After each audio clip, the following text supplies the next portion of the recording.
మా ఊరి పక్కన సింగోటం అని ఉంటుందండి. ఈ టైంలో పెద్ద జాతర జరుగుతుంది. 1 మంత్ వరకు ఉంటుంది. మేము కూడా వెళ్దామని నేను మా అక్క వాళ్ళందరం కలిసి బస్సులో వెళ్తున్నాము. తీరా బస్సులో చూస్తే సీట్లు లేవు.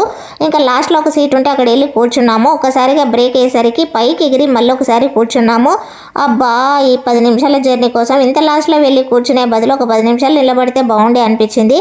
అంత అయిపోయిన తర్వాత అనుకుని ఏం లాభము, ఇంకా తీరా సింగోటం వచ్చింది. ఇక్కడ పెద్ద చెరువు ఉంటుందండి. ఎప్పుడు 24 గంటలు వాటర్ ఉంటుంది. ఎప్పుడు ఏ సీజన్లో కూడా ఎండిపోదు.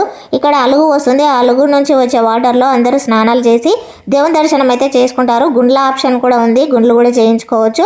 ఇంకా మేము కాలు చేతులు కడుక్కొని కొబ్బరికాయ తీసుకొని దర్శనానికి అయితే లైన్లో నిలబడ్డాము. లోపల వీడియో తీయడానికి వీల్లేదు కాబట్టి బయట నుంచే కొంచెం వీడియో అయితే తీసాను. లోపల ఉన్నది లక్ష్మీ నరసింహస్వామి టెంపుల్, చాలా బాగుంటుంది. దర్శనం అయిన తర్వాత జాతర కూడా చేసాము. చేసిన తర్వాత పైన ఒక గుట్ట పైన లక్ష్మీదేవత ఉంటుంది, అక్కడ కూడా దర్శనం చేసుకొని ప్రసాదం తినేసాము. వీడియో నచ్చితే like, share, subscribe. Thank you for watching.